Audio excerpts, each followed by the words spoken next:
a little bit of the nerves that I had going on. So we'll get straight into the talk on serendipity, my thoughts on serendipity. So my name's Hillary Wall, and originally I'm from Glen Ellen, Illinois, which is a suburb of Chicago. And this is a photo of me and my partner, BJ, also my stage hand here. We moved here about 5 years ago. Next month, it'll be 5 years. And we moved here with 2 suitcases each, a 1-year working holiday visa, and our dog, Trudy, who we love very much. We weren't really sure what we wanted other than just kind of a new adventure and something different. So we came to Australia, and it didn't really take us very long at all to realize how wonderful this country is, and we loved the people and the lifestyle, and that we wanted to stay as long as we possibly could. So I was teaching yoga, and BJ worked a couple of corporate jobs, ended up getting sponsored so we could stay a little bit longer. And while he was on that visa, while we were on that visa, we opened Cork and Chroma Brisbane in 2013. After we opened Cork and Chroma Brisbane, I operated that one for a little while, and in 2015, BJ joined the team full-time so that we could relocate to Sydney and open our second studio in Sydney in Surrey Hills. So for those of you, I know Michael did a brief intro on Cork and Chroma, but for those of you who don't know exactly what it is we do, we call ourselves a paint and sip studio, and it's really fun. It's always BYO, so people bring along whatever they want to drink, and then we go step by step through a painting of the night. So we always have an artist on hand. We always have a painting of the night, and throughout the session, we just go one step at a time, so that by the end of the session, everyone's got sort of the same set of instruction that they've followed, but has their own unique piece on a canvas that they can take home. And I knew when we opened Cork and Chroma that it would be a really fun venue, and it would be a really fun thing to do, and something new, particularly for Brisbane, a new activity, and something to do, an activity to do at night. But what really surprised me, and what I wasn't expecting after opening the studio, was how much I would learn myself, and how much insight I would get into the creative process, being with thousands of people every year going through their own unique individual creative process. So that's kind of what I hope to share, a little bit of my perspective with you guys today. So when Jacinta asked me if I would be a speaker for Creative Mornings, she gave me a couple of different options on what themes and months I could pick. And this one jumped out at me straight away, not only because I love this idea of serendipity, and I have a few personal stories that are very serendipitous, but also I loved this movie in high school. Did you guys see this one? This was pretty much, actually this was how I learned what the word serendipity was when I saw this one. This came out when I was a freshman or a sophomore in high school, and I watched it a couple times every year until I graduated. I loved it. So we went through a little bit of what serendipity means for the intro. Whew, sorry, a little out of breath. Pregnant. The general gist of serendipity, and what I love about the word and the theme generally, is that it's something that you can't make happen, choose to happen, or force to happen. It's something that happens unexpectedly and by chance, which is so nice. And I think all of us as creative people know that feeling when you're working on something and creating something, and unexpected happenstance happens on the canvas or your paper or your screen, and all of a sudden you're kind of taken somewhere new with it. And I think that's the feeling that keeps us all coming back and keep working on more in our creative process. So a few months ago, after we decided on the theme and what I would be speaking on, I started thinking about serendipity as a topic and how it applies for me in my career and in my artwork, and also just generally how it can apply to the creative process. And I kind of came up with a few different ideas or tools that I personally use to be able to see serendipity happening in my own work. The first thing is, I think you have to be able to see a chain of events. So it's important to not view things just as one-off instances. We've all had those things happen in life where you're like, oh, this would never have happened if that didn't happen before it, and that didn't happen before it, and that would have never lined up before that. And it's kind of interesting and great to realize that everything's kind of connected with a thread, and it kind of all comes together in the end. So kind of being able to see that whole chain of events. And you can apply this especially, and I see guests applying this when they're painting. So realizing that, halfway through the canvas, if you've done one brush stroke that kind of sticks out or doesn't really go with the rest of what you've done, it's not about that one brush stroke. It's all about the whole combination of all of them together that makes up the artwork. And that's the way I try to view my career and my whole body of work that I do as well, for me personally. So this is just a couple of photos of my own artwork that I've done that something happened that was totally unexpected and changed the whole rest of what I was going to do, or informed, the rest of a series that I did. So for instance, this one in the bottom right corner started off as, oops. So this one started off as a watercolor study of just trying to get different amounts of paint on with my brush. And one day I was looking through all the artworks that I had done and kind of flipping through papers, and I saw a little face in one of the blots of paint. So I took my pen and kind of filled in the face, and then it ended up becoming a whole sheet of faces and objects and other kind of fun things. These two in the middle are some of my favorite paintings that I've done, and those kind of started off with, I'm not sure. I think I was not happy with what was happening with the background, and so I just took black paint and a squeegee, and I started squeegeeing across the canvas and ended up kind of seeing these little pockets of universe and different kind of dreamscapes coming through. So I went with that.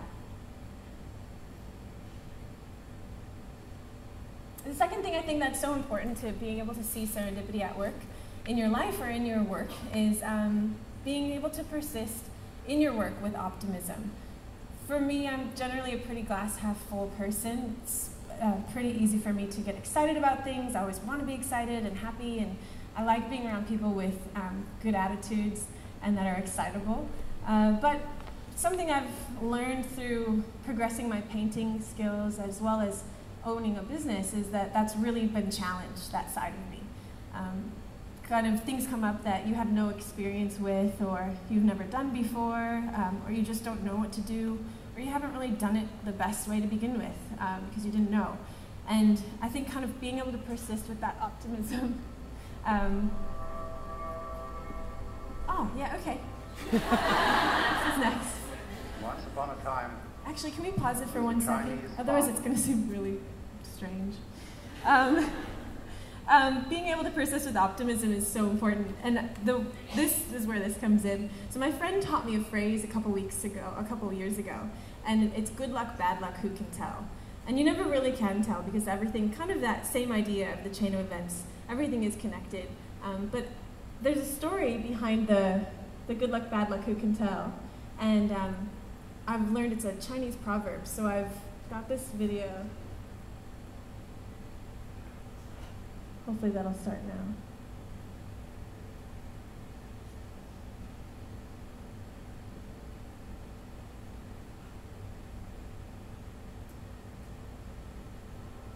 There we go.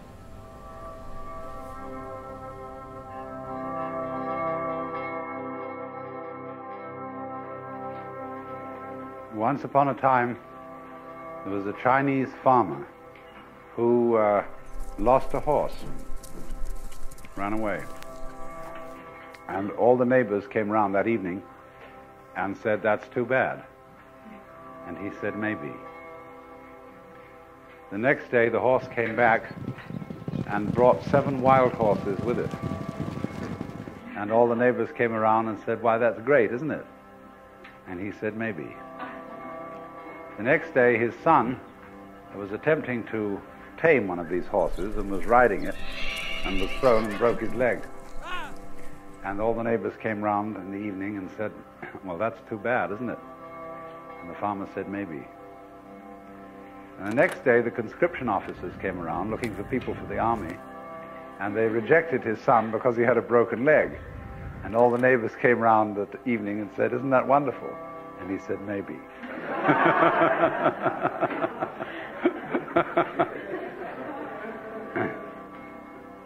The whole process of nature is an integrated process of immense complexity,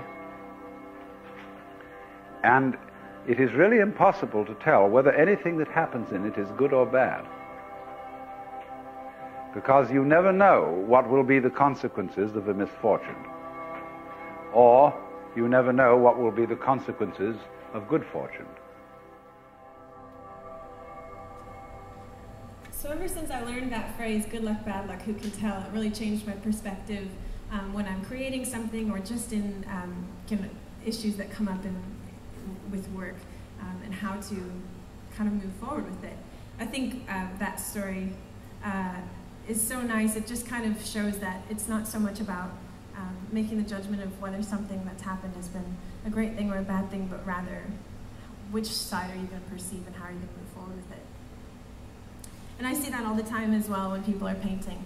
A lot of times, something will happen on a canvas, and all of a sudden that'll dictate the way they feel for the entire rest of the session. And it's our job at Cork and Chroma to really explain that. Again, it's not a matter of one thing or another, but just keep going through it to kind of finish the process. So a little kind of example of that is one of my friends came in a couple of years ago to Cork and Chroma, and we had almost finished the painting. We were pretty much on the last step. We were painting a guitar, and he was kind of mixing a new color for the background. It was like a deep midnight blue. And I think he had had a couple of beers at this point, and he mixed his color, and without looking too much at it, kind of put it straight onto the canvas. And instead of this dark midnight blue, it was this big light lavender brushstroke right through the background. And he was pretty upset because he was feeling really proud of the painting before that. And I saw him kind of take a minute to process. And finally, I did another lap around the room, and when I came back around, the entire background had been smattered with these lavender dashes. And he even said that that was the new title of his painting, so Lavender Dashes, and he still talks about it to this day. So I think it's not so much whether the painting was a masterpiece or not, but just kind of embodying the process and going with it, deciding that it wasn't a bad thing, wasn't a good thing, but it is what it is, and we're moving forward with it. And the last thing for me to be able to see serendipity in my work is being able to be the boss of what's right or what's good. When I first opened the business and when I first started painting more frequently, I was always really trying hard to do things the right way, be a good boss, be a good business owner, be a good painter, and I just wanted to do a good job. But the problem was, and what I realized maybe 12 or 18 months after we had opened the business, was that when you work for yourself or you work on your own, there's no one to come around and say, yes, you've done it. Well done. You did it. That was it. That was exactly what you were supposed to be going for. And so I learned after a little bit of time in the company that you have to tell yourself what's a good job. You have to feel good about what you've done, and you have to be the boss of what's right. And I think anyone that makes anything or does things creatively knows that feeling of when something feels right or when something feels good. So just kind of following along with that and trusting yourself in deciding that you know what's best for your work.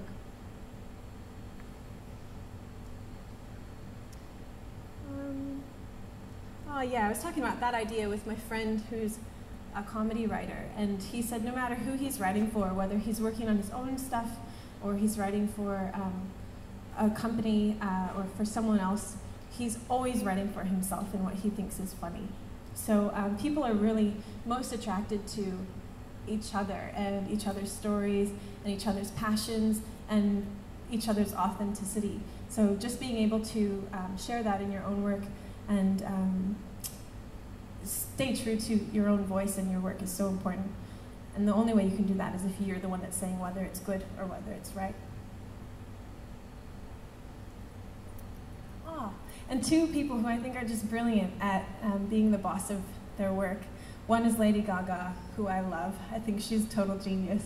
And I think she's such a good example of saying, well, this album, this is what is beautiful for me. And next album, this is what is beautiful for me. Or this is the sound I'm going to do now, and this is the other sound I'm going to do now. She just does such a good job of always shape-shifting and defining herself for herself, rather than looking to any industry or anyone else to see what she should be doing. And the other person is Lin-Manuel Miranda. He is the writer of Hamilton the Musical. Do you guys know that show? Yes. So he wrote a musical in 2007. I think it won the best Tony for Best Musical on Broadway. And he wrote a show called In the Heights. And it did really, really well. He won Best Musical. And after that show, people kept asking him, how are you going to follow this up? Aren't you nervous about what you'll do next? And I was reading an interview that he said, well, you always have to believe that your next idea is better than your last one.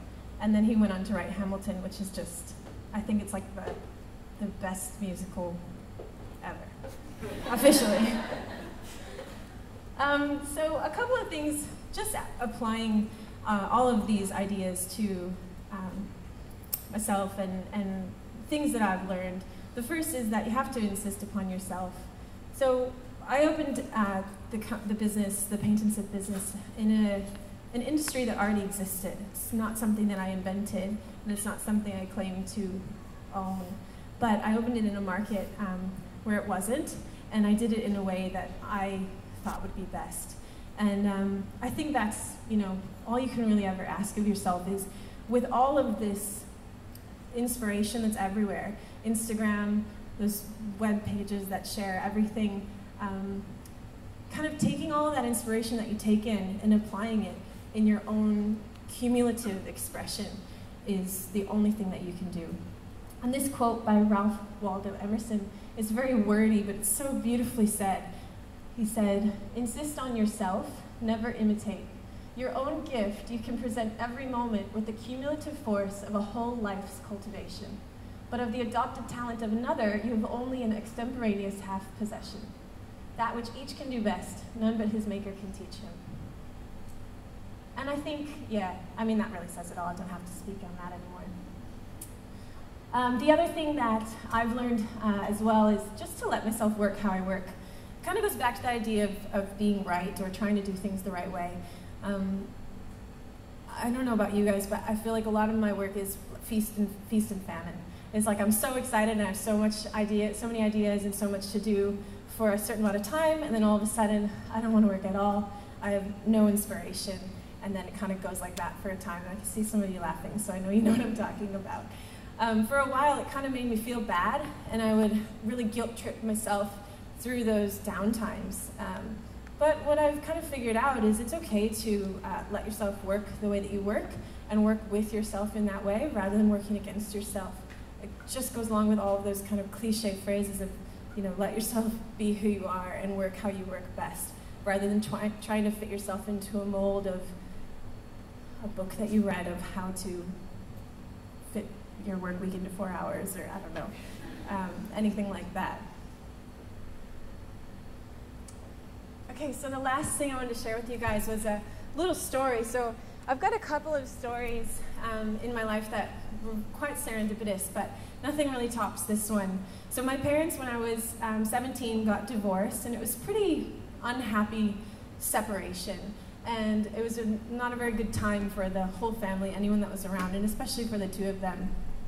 And they were separated for a while, but they were divorced for a while. But they would still get together for family events. If it was a grandchild's birthday or some of the holidays, they would still come together. So it was nice. They would still see each other every once in a while and be nice enough to each other. In 2014, so they must have gotten divorced. I was 17, so maybe, what was that? 2007. So in 2014, there was 3 weekends in a row where we had family gatherings, and they were going to see each other. So they kind of got to chatting a little bit more every weekend that went by. And I think maybe the second weekend, my dad asked my mom, "When are you going to go visit BJ and Hillary in Australia?" And she said, "Well, I don't really know if I'll be able to. It's, money and time," and she was still working. And so they kind of left it at that. So my dad went away, had a think and came back to her at the same party a couple minutes later and said, you know what, I have extra airline miles. Would you want to go travel together and go see our kids together? She was like, well, let me think about it. So she went home, thought about it a couple days, and called him a few days later and said, yeah, that'd be great, and I'll contribute what I have towards the trip. So they started planning this trip to Australia, and that was in March. They were going to come in September. So for the next 4 or 5 months, they were planning, and you know how all of the travel plans go. They kind of were getting together for dinners and getting excited about this shared experience that they were going to have. They got here, and it was all a little awkward because we had one guest room, and none of us knew what was happening.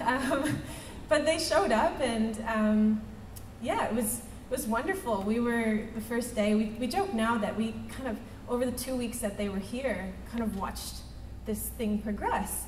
And the first day they were kind of flirting a little bit, and the second day, I know! And the second day they were holding hands while we were walking, and the third day I look in, I know, so cute. I look in the back seat of the car, and my mom had fallen asleep with her head on his shoulder, and it just kept progressing like this. All the way till the last, I think one of the last nights we were all together at the Opera House. We were sitting at the Opera Bar, and my dad said, oh, Virginia, come over here. Let's go look at the view or something. And BJ turned to me, and he was like, oh my God, do you think he's going to propose right now? And I was like, there's no way, not a chance. Of course, the little 17-year-old inside of me was, you know, not trying to get her hopes up, but it did seem that it was going that way. They didn't get engaged that night, but 2 weeks after they got back from the trip, my dad did ask her to remarry him.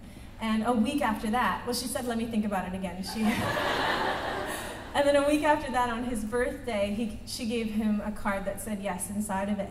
And then a month after that, they got remarried when we were back for a visit. So this is them last week on their holiday in Florida. And yeah, I think their reunion really showed me that, you know, it's not something that any of us could have ever even hoped for or tried to have made happen or even thought would have been a possibility, but by this happy accident and this magical trip around the world, they ended up back together. So I thought I'd share a video that my brother made that he played for them at their wedding.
my parents' divorce and remarriage is the most serendipitous thing that I can relate to.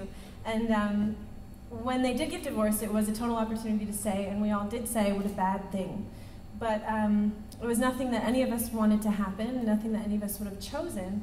But as time passed and as the chain of events moved on, they taught me that sometimes you can't always get what you want, but sometimes you get exactly what you need. And the idea of serendipity gives us that hope that something amazing or unexpected or wonderful can happen around the next turn or with just the next brushstroke. Thanks, you guys.